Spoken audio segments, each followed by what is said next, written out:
The storm howled across the barren hills, carrying with it the weight of something ancient and ominous. Lightning split the darkened sky, illuminating a castle long thought abandoned, its spires clawing at the heavens like skeletal fingers. Deep within its cold stone walls, Count Dracula stirred from his centuries-long slumber. His crimson eyes opened, glinting like embers as the distant sound of thunder resonated through the air. Something was wrong. The centuries-old predator felt a disturbance, a rippling in the threads of existence he had grown attuned to over the ages. Meanwhile, far away, the creature known only as Frankenstein's monster wandered through the wilderness, his colossal frame silhouetted against the lightning. The world had never been kind to him. Rejection and hatred had followed him like a shadow since the day he first drew breath. Yet tonight, something beyond his anguish stirred within him. A pull, faint but undeniable, as though an invisible hand guided his steps. Each rumble of thunder seemed to urge him forward, toward a destination he could not yet fathom. The two would meet, though neither knew it yet, as destiny drew their paths toward collision. The towering gates of Dracula's castle creaked open with an unholy groan, their ancient hinges protesting against the intrusion. Frankenstein's monster stood at the threshold, rain streaming down his stitched flesh, his deep-set eyes scanning the darkness within. He did not know why he had come, only that he must. From the shadows, a voice as smooth as silk and as sharp as steel greeted him. "You dare trespass here, creature?" Dracula's voice echoed, carrying an authority that demanded respect. The monster stepped inside, his massive frame casting an imposing shadow. "I do not seek trouble," he rumbled, his voice like stones grinding together. "Something has drawn me here." Dracula emerged from the shadows, his figure regal and imposing. His black cloak billowed slightly, despite the absence of wind. "Drawn, you say?" The Count's crimson gaze studied the intruder, noting the patchwork skin, the sheer physicality of the creature. "You are not of this world," he said, his tone both curious and disdainful. "And neither are you," the monster replied, meeting Dracula's gaze without fear. Before further words could be exchanged, the ground beneath them trembled. A low, resonating hum filled the air, growing louder with each passing second. Both turned toward the source of the disturbance, the courtyard outside the castle. As they stepped into the rain-drenched courtyard, a strange sight greeted them.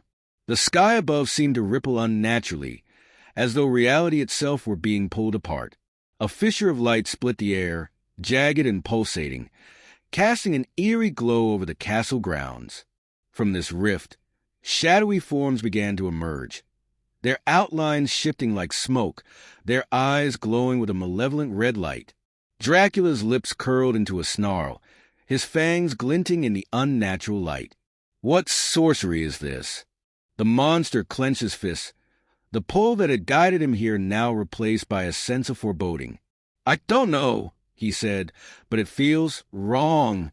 The shadowy creatures advanced, their movements unerringly synchronized. Dracula's centuries of battle instincts kicked in as he leapt toward the nearest figure, his claws slashing through its ethereal form. The creature dissipated with a hiss, but more surged forward to take its place. Frankenstein's monster roared, charging into the fray with brute strength. His massive fists collided with the creatures, scattering them like leaves in a storm.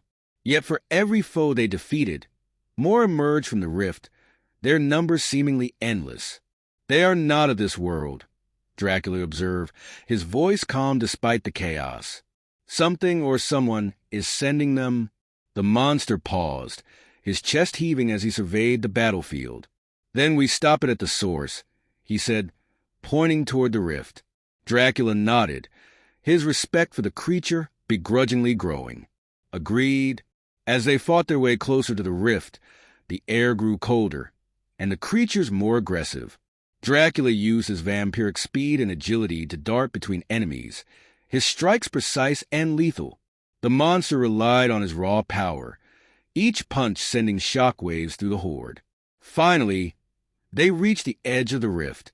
The shimmering tear in reality pulsed with a sinister energy, and a new figure emerged from within, a being cloaked in shadow, its form shifting and indistinct. "Welcome, champions of the old world," the figure said, its voice a chilling blend of many tones.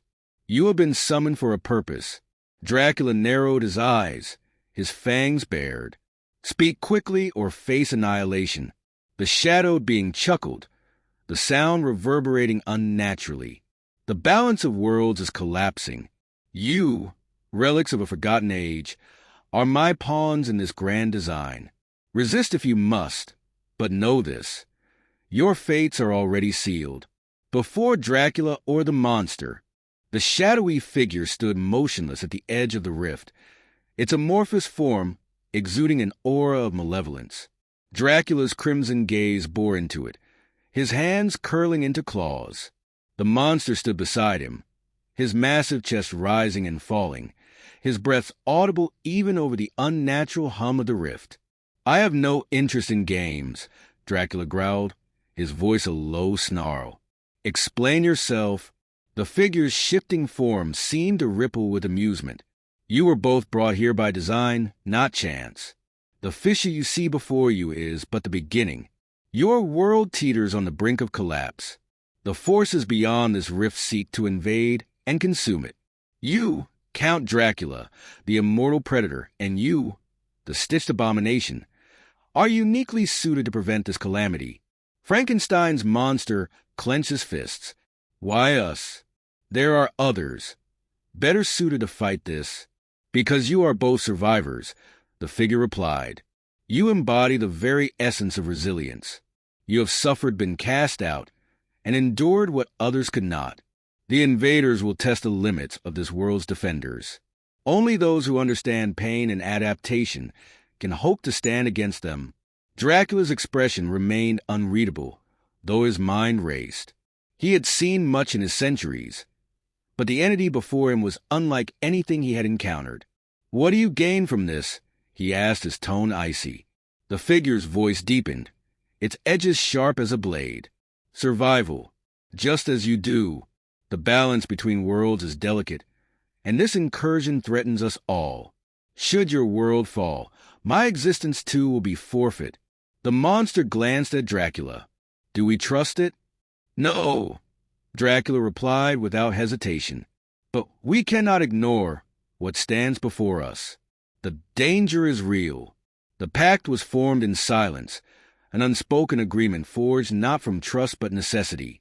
Dracula and the monster turned toward the rift, its energy pulsing ominously. "What lies beyond?" the monster asked. "A realm of chaos," the figure replied. "The invaders are not bound by the physical laws of your world. They will twist reality, exploit every weakness, and adapt to every strength. You will need each other to survive." Dracula sneered. "I work alone." "Not this time," the figure countered. "You may have eternity, Count, but even you cannot stand against what is to come without aid." The monster grunted, his gaze steady. "Then let's end this."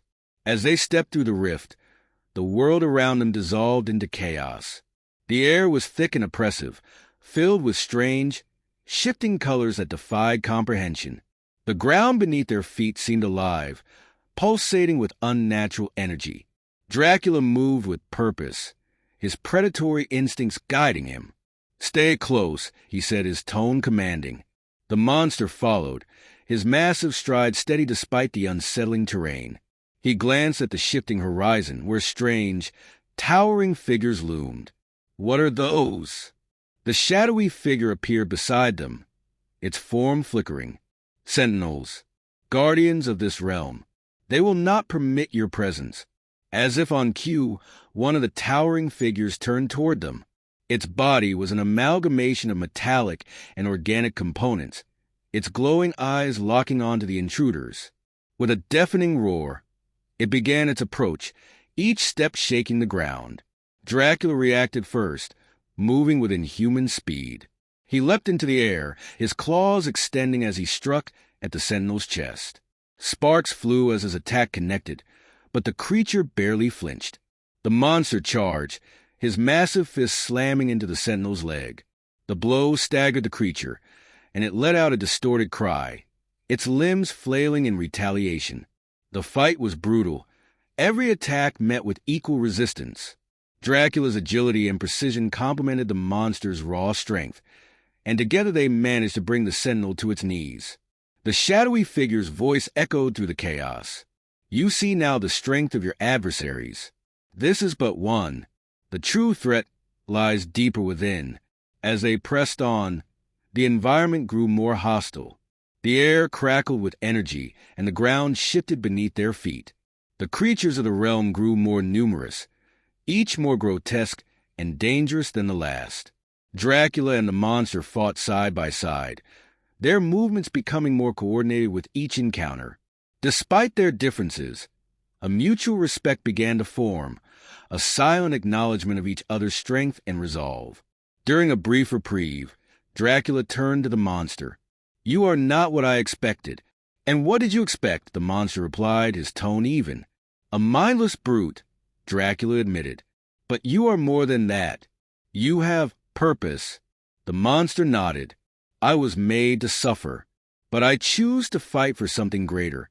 Dracula smirked, though there was no malice in his expression. Perhaps we are not so different. As they neared the heart of the realm, the true source of the invasion became clear.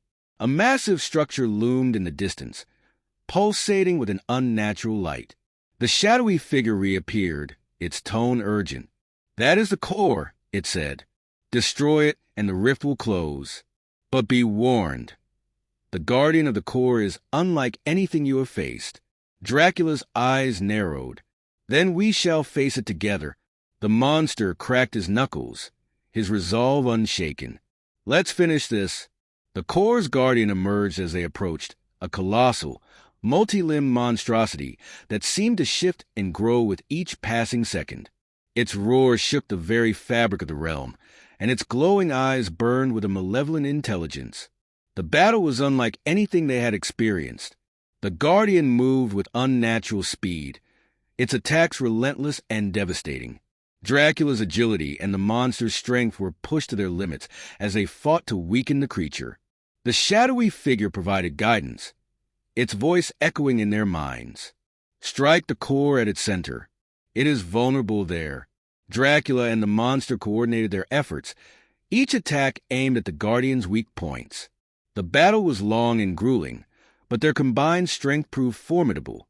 With a final, devastating blow, the guardian fell, its body disintegrating into the chaos around them.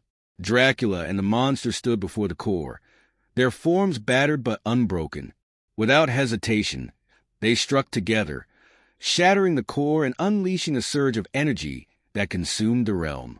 As the rift closed behind them, the two stood in the courtyard of Dracula's castle, the storm above finally subsiding. It is done, Dracula said, his voice heavy with exhaustion. The monster nodded, his gaze steady. For now, the shadowy figure's voice echoed faintly. The balance is restored. But remember, this is only the beginning. The two stood in silence, the weight of their ordeal settling over them. Though their paths had crossed by chance, they knew their fates were now intertwined. Together, they had faced the darkness, and for now, they had prevailed. The air was thick with tension as Dracula and Frankenstein's monster stood before the fortress of chaos. The massive structure pulsed with an otherworldly energy, its surface an ever-shifting amalgam of metal and flesh. Tendrils of dark energy coiled around its base, lashing out like serpents protecting their lair. This is the core, Dracula muttered, his crimson eyes scanning the alien architecture. It radiates power. Whatever lies inside must be destroyed. The monster nodded, his massive fist clenching. Let's hope this pact holds until the end, before either could move forward. The shadowy figure materialized once more, its amorphous form flickering with urgency. You have come far, but this is where the real test begins. The entity within the core is unlike anything you have faced. It is both the invader's leader and its anchor to your world. If you falter, everything will be lost. Dracula sneered. We've heard this warning before. Spare us the theatrics and tell us what we're facing. The figure paused, its voice sharpening. It is called the Apex, a being of pure adaptation and destruction. It will exploit your every weakness, anticipate your every move. Alone, you would fall in moments. Together, you might stand a chance. The gates of the fortress groaned open as the two stepped forward. The air grew heavier with each step, the atmosphere thick with an unnatural hum that set their nerves on edge.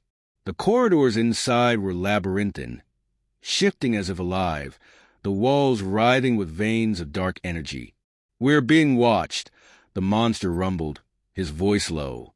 "I know," Dracula replied, his gaze darting between the shadows. "Stay alert. The deeper they ventured, the more the fortress seemed to resist their presence. Walls closed in behind them, cutting off retreat, while the path ahead twisted into impossible angles. Strange creatures emerged from the darkness, mutations of flesh and metal, their forms grotesque and ever-changing. Dracula moved with predatory precision, his claws flashing in the dim light as he tore through the abominations. The monster followed suit, his immense strength reducing enemies to broken remnants. Despite the onslaught, the two pressed forward, their resolve unshaken. At last, they reached the heart of the fortress. A massive chamber opened before them, its ceiling disappearing into an endless void. At its center stood the Apex, a monstrous figure that defied logic. Its body was a shifting mass of tendrils, limbs, and glowing eyes, each movement fluid yet unnatural. "So, you are the ones who would challenge me," the Apex intoned, its voice a discordant symphony of whispers and roars. "Your defiance is commendable, but futile. This world belongs to me now." Dracula stepped forward, his gaze unwavering. "You underestimate us. That will be your undoing." The Apex laughed, the sound reverberating through the chamber. "Bold words, vampire. Let us see if you can back them up." The battle began with a fury that shook the chamber. The Apex moved with impossible speed, its tendrils lashing out in all directions.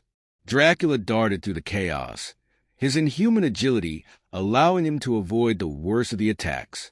The monster met the strikes head-on, his immense frame absorbing the blows as he retaliated with devastating force. For every wound they inflicted, the Apex seemed to adapt, its form shifting to counter their tactics. Dracula's claws, once effective, began to meet resistance as the creature's skin hardened. The monster's strikes, powerful as they were, grew less effective as the Apex altered its structure to disperse the force. "This isn't working," the monster growled, narrowly avoiding a tendril aimed at his head. "Keep fighting."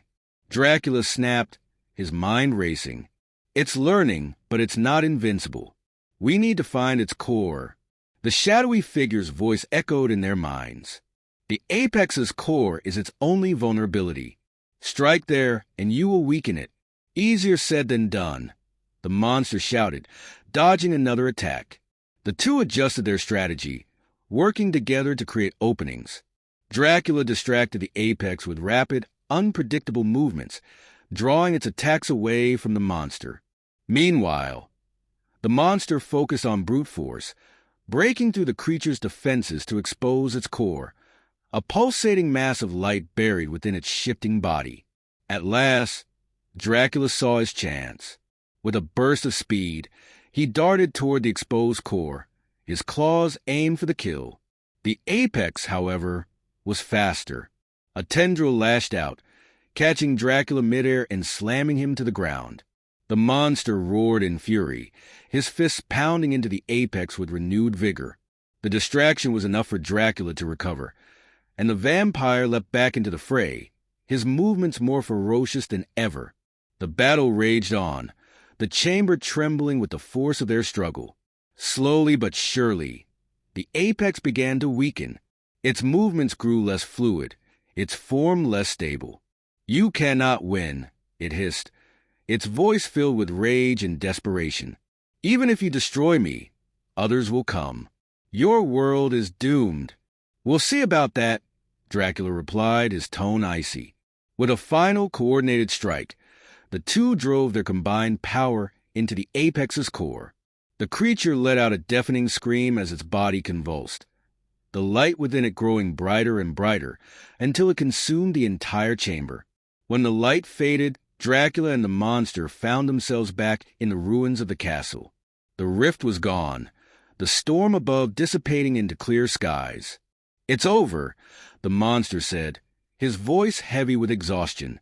Dracula nodded, though his expression remained tense. For now, the shadow warned us. This was only the beginning. The shadowy figure reappeared, its form flickering faintly. "You have done well. The rift is sealed and the balance is restored. But remain vigilant. The forces beyond this world are relentless. They will seek other ways to invade." Dracula's gaze hardened. "Let them come. We will be ready." The monster looked to Dracula, a hint of respect in his eyes. "Strange allies we become. Perhaps," Dracula said with a faint smirk, "but effective ones." As the shadowy figure faded, the two stood in silence, the weight of their victory tempered by the knowledge of battles yet to come. For now, the world was safe, and they had proven their worth, not just as individuals, but as a team forged in the crucible of darkness.